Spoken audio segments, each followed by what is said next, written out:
안녕하세요. 두리안 블록체인 센터 박재진입니다. 오늘은 그 지역 카페 얘기 많이 들어보셨을 텐데, 지역 카페에 대한 얘기를 좀 해보겠습니다.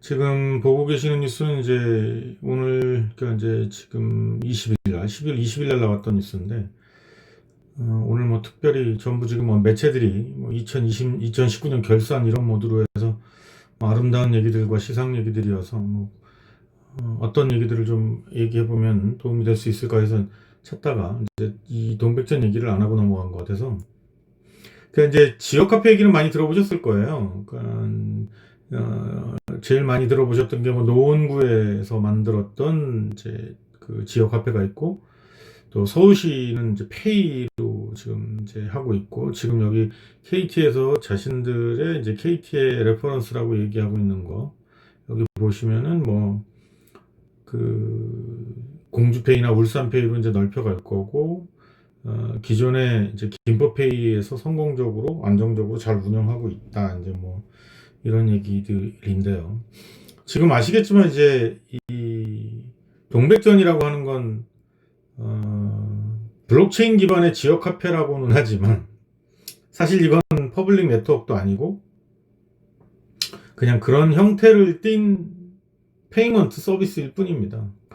그런데 이 KT가 운영한다는 것 자체도 블록체인 기반이라는 얘기가 사실은 안 맞죠.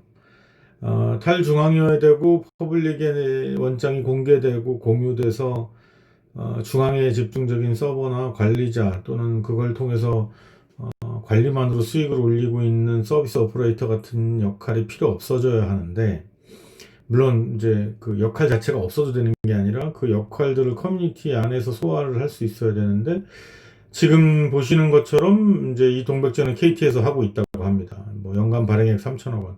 그래서 지금 여기 보시면 이제 이걸 또 모바일 앱이나 하나은행 부산은행 창구에서, 여기 보시는 것처럼 앱이나 하나은행 부산 창구에서 카드 발급하고 충전해서 사용할 수 있다. 이제 이게 무슨 얘기겠어요? 이제 결국은 암호화폐, 이제 블록체인이라는 이름을 쓰긴 하지만 사실은 지금 카카오페이처럼 어떤 앱이나 서비스 하는 게이트를 두고 거기로 이제 현금이나 카드 또는 어떤 이제 현금을 통해서겠죠. 현금을 통해서 발급하고 페이먼트 중간에서 이제 페이먼트 역할을 한다는 겁니다. 근데 이게 지금 부산에서 이제 KT를 선정했다라는 건데, 저는 이 노원구부터 시작해서 서울시의 페이까지 다 포함해서, 물론 이 신용카드나 기존의 결제 대행사들, 뭐 PC상에서나 모바일상에서 하시다 보면, 결제하시다 보면 제가 어떤 물건을 사는데 제 신용카드로 결제를 해요. 근데 제 신용카드로 결제를 하는데 중간에 또 무슨 ISP 사업자, 무슨 페이먼트 중간에 한 두세 개 업체를 거치게 됩니다. 그러니까 사용자가 직접 보지 못하는 이 관여 사업자들이 있거든요. 근데 이런 부분들이 궁극에는 개선될 겁니다.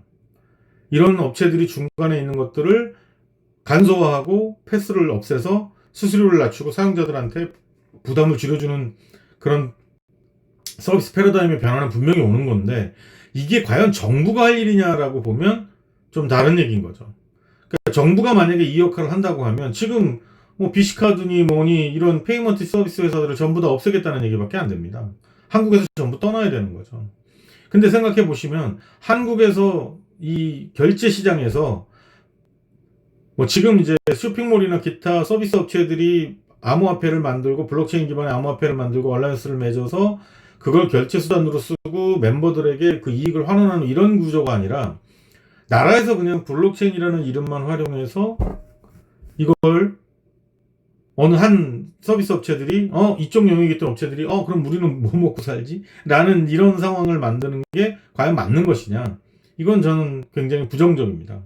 자, 이렇게 해서 가정을 한번 해보죠. 지금 여기서 KT가 얘기한 것처럼 지금 김포페이 했고, 자, 그 다음에 부산페이 했고, 공주페이, 울산페이로 넓혀져서 대도시는 전부 정부 또는 지자체에서 진행하는 블록체인 기반 페이먼트 시스템을 사용하게 되고, 그래서 거기에 결제 시장에 있던 업체들은 모두 하나씩 하나씩 매출이 떨어지고 결국은 도태돼서 없어질 수 있는 상황까지 간다. 자, 그러면 이 결제 서비스가 과연 글로벌하게도 먹힐 수 있는 거냐?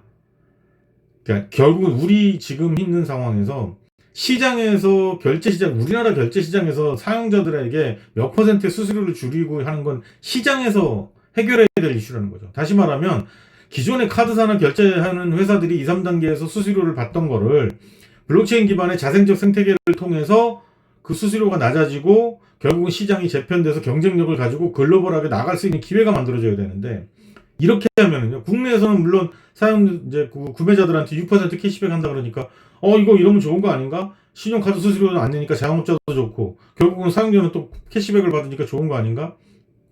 근데 생각해 보십시오. KT가 이걸 무료 봉사할 수 있는 건 아닙니다.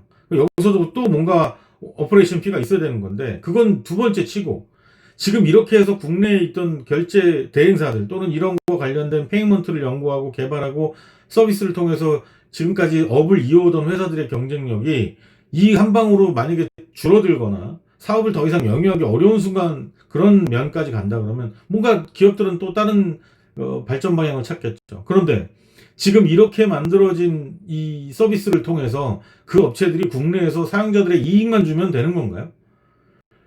그 분야도 우리나라의 기술이고, 그 분야도 그 기업의 전문적인 연구 개발 결과를 통해서 또는 서비스 시행착오를 통해서 지금까지 오고 시장 점유를 하고 있는 겁니다. 근데 이걸 통해서 그 업체들이 갈 곳을 잃어요. 이게 없어지면 해외로 나가서 경쟁력을 가지고 할 수 있는 레퍼런스가 줄어드는 거고, 이 업에 뛰어들 수 있는 기회가 사라지는 겁니다. 전 세계는 이런 거에 블록체인 기반으로 이제 자생적 생태계, 또 결제도 지금과는 다른 방식의 패러다임의 변화에 맞는 연구와 또 시도와 도전과 시행착오들이 일어나고 있는데, 우리나라는 지금 그냥 이 정부나 지자체에서 이런 식으로 그냥 대기업하고 또 해버린다는 거죠. 우리는 이렇게 패러다임이 바뀌어 나가는 과정에서 이게 만약에 자리를 잡고 전 지자체에 퍼지게 된다고 하면 우리는 그 기회를 볼 수 있을, 그러니까 그 기회에 시행착오를 겪을 기회조차, 그 기회를 잡을 기회가 아니라 그 기회를 위해서 시행착오를 겪을 기회조차 박탈당하는 상황이 될 거라는 거죠. 자, 이런 부분은 참 답답하고 애석한 부분입니다. 이런 부분, 이 기사에 대한 시각과 의견은 이 정도로 말씀드리겠습니다. 고맙습니다.